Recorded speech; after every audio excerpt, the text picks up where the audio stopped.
vous propose, pour ce nouveau numéro des Passionnés, de rencontrer quelqu'un qui, vous allez le voir, a un vrai petit grain de folie.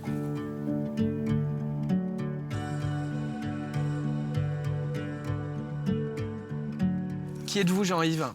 Alors, je m'appelle Jean-Yves Boudet. Je suis né en 1952, à Guérande. Et j'ai passé toute mon enfance à Saint-Nazaire. Mon père était entrepreneur de menuiserie. J'ai un frère et une sœur.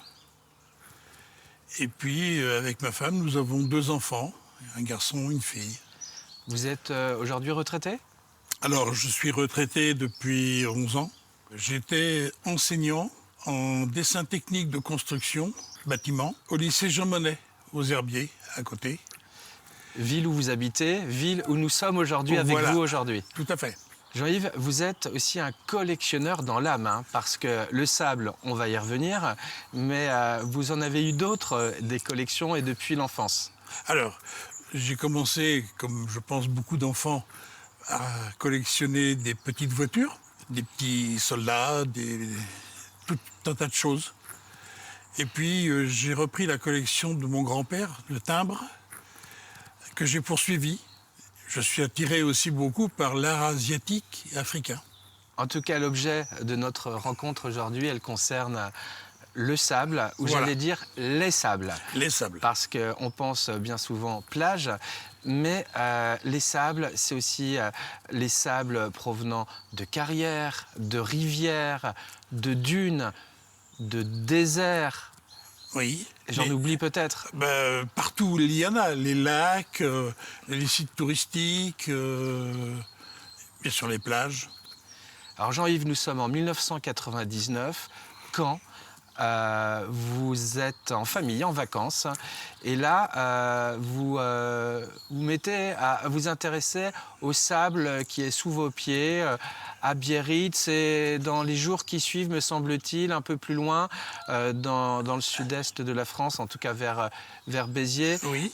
vous observez de très près d'autres sables, et vous voyez que cette différence entre ces 2 sables de ces 2 origines géographiques différentes sont très différents, c'est le cas de le dire. Et là, Oui. il y a un déclic. Voilà, il y a un déclic. En les mettant les 2 côte à côte, tout de suite, je me suis dit, tiens, ben voilà, c'est ça qu'il faut que je collectionne. C'était le départ d'une nouvelle collection. Voilà, tout à fait. Donc ça a commencé par 2 sables, et puis ça a progressé. D'abord auprès des amis, auprès de la famille, lorsque les gens partaient en vacances, je leur disais, pensez à me ramener du sable. Et puis autrement, nous-mêmes, quand on se déplaçait, jusqu'à ce que je commence à rencontrer d'autres collectionneurs de sable avec qui j'ai commencé à faire des échanges. Et de fil en aiguille, ma collection s'est très vite développée au départ. Vous êtes devenu un vrai arénophile? Tout à fait. Un sable qui vous intéresse, c'est un sable que vous n'avez pas et qui est beau à la fois. C'est quoi le summum pour vous? C'est vrai que quand les sables ont un bel aspect, parce que pour moi, ce qui m'intéresse, c'est l'aspect et la couleur. Je ne vais pas plus loin dans l'étude, parce que je connais d'autres collectionneurs qui font des analyses chimiques, physiques sur les sables. Ce sont pour certains d'anciens géologues. Moi, je me limite à l'aspect et à la couleur. Il y a déjà tellement de variétés. Ne serait-ce que d'une plage à une autre, Oui. dans la même station balnéaire, Tout à fait. la diversité est étonnante. Oui. Oui, parce que le sable étant l'érosion d'une roche, il suffit qu'il y ait une veine de roche à un endroit limité, et à cet endroit-là, il y aura un sable particulier par rapport aux autres secteurs.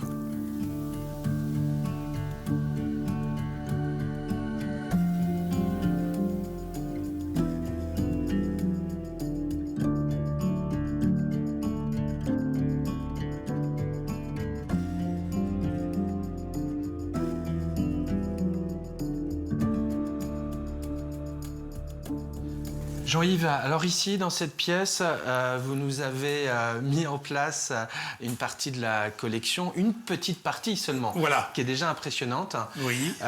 et qui nous montre cette diversité de sables que vous possédez, avec plein de couleurs différentes, plein de tailles, hein, de volumes, tailles, d'aspects. de grosseurs différentes, d'aspects différents.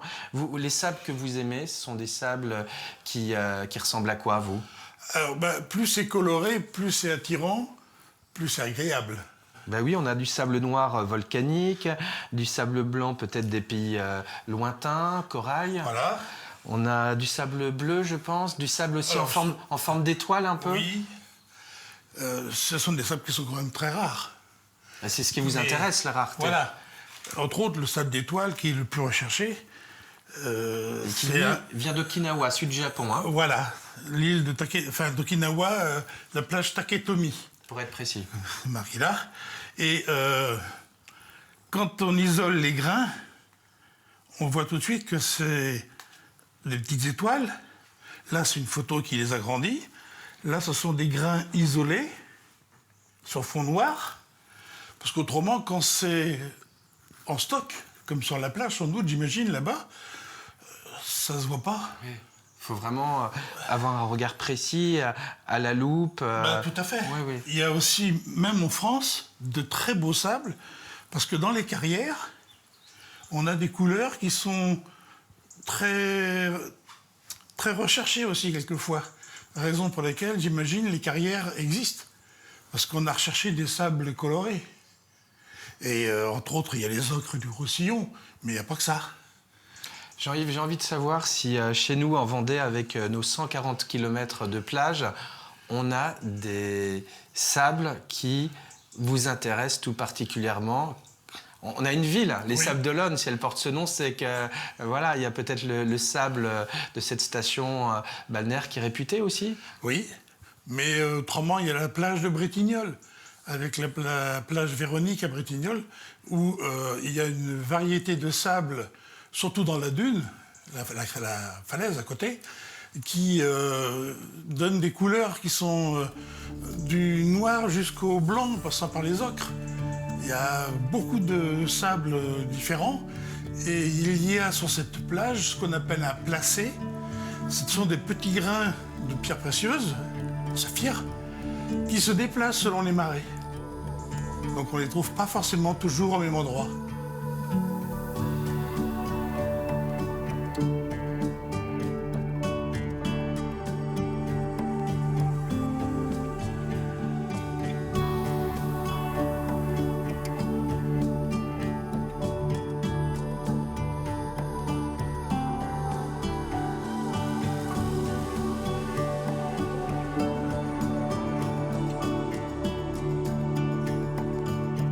Jean-Yves, comme bon collectionneur, vous avez répertorié tous ces sables que vous possédez Tout à fait. et qui viennent donc du monde entier sur ces cartes françaises, européennes et mondiales. Oui. Quels sont les sables aujourd'hui que vous recherchez, que vous n'avez pas et que vous aimeriez avoir? Alors, quand on regarde la carte, on voit nettement qu'il y a des zones qui sont assez peu couvertes. Oui, Russie, Russie, Canada, Asie centrale. voilà. Et puis, forcément, c'est des zones où les gens ne vont pas en vacances, c'est pas de tourisme. Vous avez moins d'amis qui vont y aller vous ramener des sables. Tout à fait. Mais autrement, de n'importe quelle plage que je n'ai pas, je suis toujours intéressé. Le moindre sable d'un secteur que je n'ai pas, c'est une satisfaction. Il y a quelque chose de paradisiaque dans le sable, plage de sable fin, Voilà. la finesse du sable, la couleur peut-être un peu plus blanche aussi, qui fait toujours rêver sur les cartes postales Tout à aussi. fait. Les plages d'Océanie, toutes les îles paradisiaques de la Polynésie et autour, c'est vrai qu'il y a des sables qui font rêver. Alors, au-delà de la collection, quand vous foulez une plage ou un endroit de sable, c'est une sensation qui vous plaît beaucoup? Ah ben oui. Oui, parce que c'est un matériau qui m'a toujours attiré. Et évidemment, quand je suis sur ce secteur-là, ça me plaît, quoi, forcément. Oui, puis c'est aussi là où vous avez grandi, Guérande, la proximité de l'océan. Tout à fait, Guérande, Saint-Nazaire. Et toute ma jeunesse s'est passée là-bas.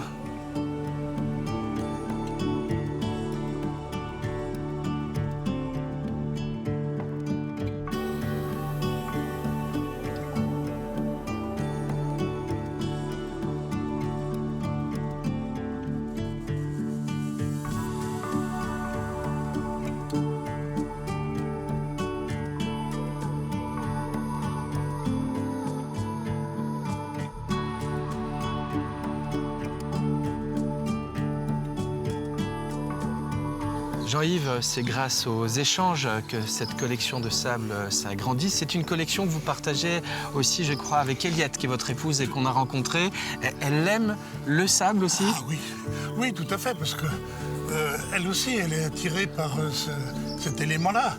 Et puis de voir l'originalité, la diversité des grains de sable, ça, oui, ça lui plaît, oui. Alors, une fois qu'ils sont stockés dans ces petites fioles, ces tubes, vous, ensemble ou seuls, vous allez les regarder, les réexaminer, vous profitez d'eux une fois qu'ils sont dans la collection? Oui, oui, bien sûr.